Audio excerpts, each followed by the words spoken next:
सुरेश राव हा अण्णा, आज संतोष देशमुख यांचं प्रथम पुण्यस्मरण आणि आजही देशमुख कुटुंबाच्या डोळ्यामध्ये अश्रू आहेत.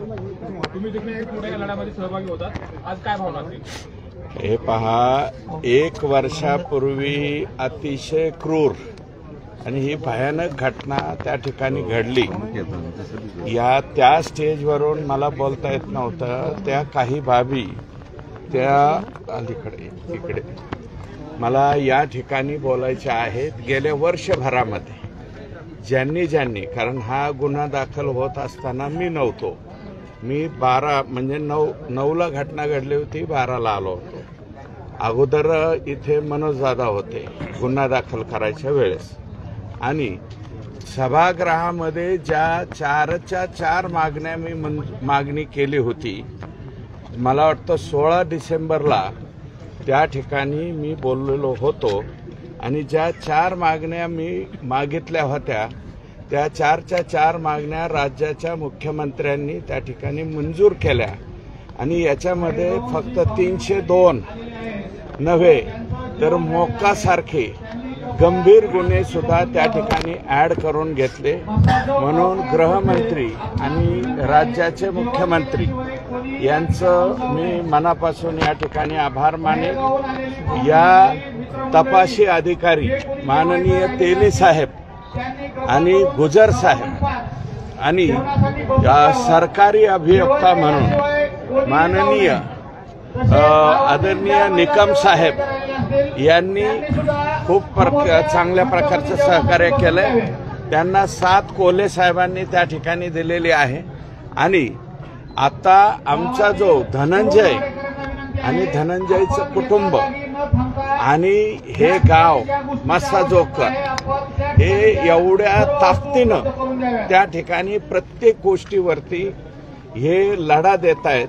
ही कमाल आहे धनंजयची त्यांच्या सर्व सहकाऱ्यांची.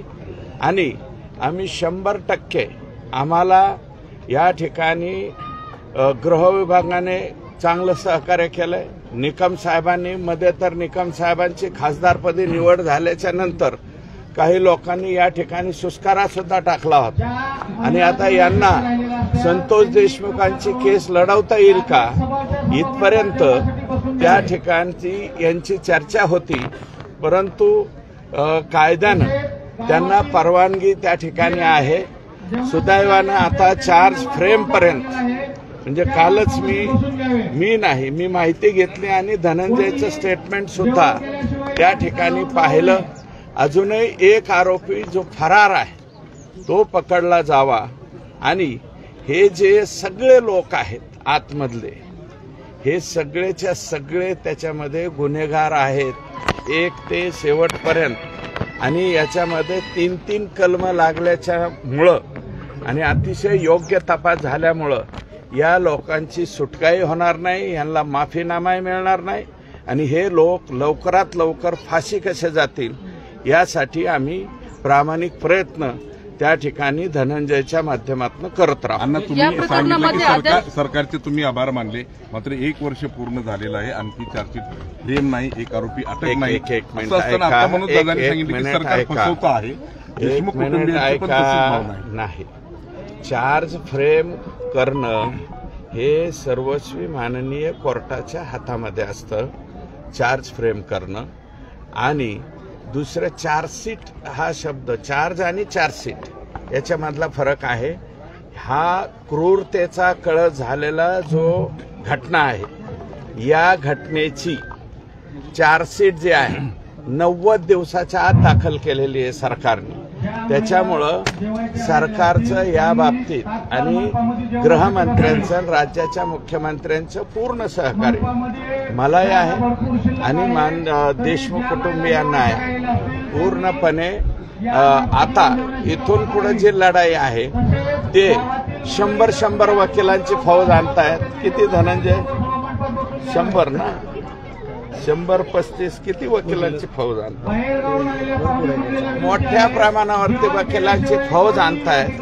परंतु 2-2 तास जरी समोरच्या बाजूच्यांचे लोक म्हणजे वकील बोलले तर 20 ते 22 मिनिटाचं माननीय निकम साहेब बोललं की ते सगळं या ठिकाणी संपतं. दादा एकच प्रश्न असा आहे अण्णा की स्वतः मनोज दादा सांगतायत की सरकार फसवतं आहे, तपास व्यवस्थित झालेला नाही, ते असमाधानी आहे सरकारवर आणि तुम्ही सरकारचं स्वागत करताय. हे बघा, मी त्याबद्दल दादा काय म्हणाले याच्याबद्दल मी उत्तर देणं उचित होणार नाही, परंतु याच्यामधला जे आहे तो तपास 90 दिवसामध्ये दादांची मागणी वेगळी आहे. ती त्यांनी स्टेजवरती झाकून लपून ठेवलेली नाही, त्यांनी मागणी केलेली आहे. आता इतका क्रूरतेचा कळस केलेली घटना, अतिशय चुकीच्या पद्धतीने वागलेले लोक, ज्यांच्या आदेशावरती हा संपूर्णपणे खून झालेला आहे, जे आम्हाला आडवे येतात त्यांना आडवं करा, म्हणणाऱ्यांची बाजू आणि जेलमध्ये गेलेल्यांची तुम्हाला जर आठवण येत असेल तर मग त्या बाबतीमध्ये मनोजदादा बोलले म्हणून त्याच्यात काही वावगं नाही, वाईट नाही. म्हणजे धनंजय मुंडेंना सहआरोपी केलं पाहिजे. हे बघा, त्या तपासामध्ये तशा प्रकारचं काही आढळलं तर मी तसं आज या ठिकाणी म्हणणार नाही, ती दादांची मागणी आहे. परंतु त्यांनी इतक्या क्रूर हत्येचं ज्यांनी घडून आणलेली आहे, ज्यांनी केलेली आहे, ज्याच्या आदेशावर केलेली त्याची आठवण येते म्हणणे तुमच्या राजकीय स्वार्थासाठी का नेमक्या कशासाठी करताय. कदाचित त्यांना मानणारे काही त्यांचे सहकारी असतील, ते यांच्याबरोबर प्रचाराला फिरत नसतील म्हणून त्यांना आठवण आली असेल. दादांनी एक सांगितलं, माझ्या वतीने एक शेवटचा प्रश्न विचारतो की दादांचं असं म्हणणं आहे की गृहमंत्र्यांना भेटण्याची त्यांची तयारी आहे. ते मी जर कोणत्या मध्यस्थी करत असेल बाबतीमध्ये ठीक आहे ना, मी तर माननीय गृहमंत्री आणि मुख्यमंत्र्यांकडच्या सगळ्याच बाबीमध्ये मी मध्यस्थी केलेली आहे. ते जर म्हणाले तर 100% त्यांची काहीही मागणी असो, त्यांचं मत काही असो, ते जर म्हणाले, ते आज संपूर्ण या महाराष्ट्रामधलं एक प्रमुख व्यक्तिमत्व आहे, ते जर म्हणाले तर मुख्यमंत्री नाही म्हणणार नाही. त्यांच्या म्हणण्यावर इतरांना सुद्धा वेळी वगैरे मुख्यमंत्री देतात, त्याच्यामुळं त्यांना भेटीची काही अडचण येईल असं मला वाटत नाही. आणि ते स्वतः मी निश्चित मध्यस्थी करेल ना, मी बोलेल सीएम साहेबांशी, त्या बाबतीमध्ये बोलेल. परंतु या संपूर्ण प्रकरणामध्ये माननीय मुख्यमंत्र्यांनी आमचं वेळोवेळी ऐकलेलं आहे. आम्ही देशमुख कुटुंबीय भेटायला गेलो त्यावेळेस ऐकलेलं आहे. आणि याच्यामध्ये अनेक डाव खेळले जात आहेत वेगवेगळ्या. याच्यामधले जे प्रत्यक्षदर्शी आहेत, जे साक्षीदार आहेत, त्यांच्यावरती दबाव आणणं, त्यांच्या बाबतीमध्ये वेगवेगळ्या कृत्या लढवणं आणि त्या बाबतीत सुद्धा मुख्यमंत्री महोदय आम्हाला सहकार्य करतात. आज 1 वर्ष झालं प्रकरणाला, एक मिनिट वर्ष झालंय हे की कृष्ण आंधळे अद्यापर्यंत अटक नाही, पोलीस कसा तपास करतात. हे बघा, तो कृष्णा आंधळे जो आहे तो यापूर्वीच्या सुद्धा काही प्रकरणामध्ये म्हणजे ह्या केजमधल्या आणि इतर बाबतीमध्ये सुद्धा एक तो जो आरोपी आहे तो सापडलेला नाही. त्याला त्याच्या घराचं काही घेणं देणं नाही, कोणाचंही काही घेणं देणं नाही. आणि अशा प्रकरणामध्ये एखादा आता कदाचित ते या राज्यातून बाहेर जाऊन किंवा अनेक लांब जाऊन कुठंतरी वेगळा व्यवसाय करणं, रूप बदलणं, अशा पद्धतीच्या कृत्या हे आरोपी लढवत असतात. त्यापैकी एक कृत्य लढवले असेल, परंतु तो फरार असला म्हणून त्याचा केसवरती काहीही परिणाम होणार नाही.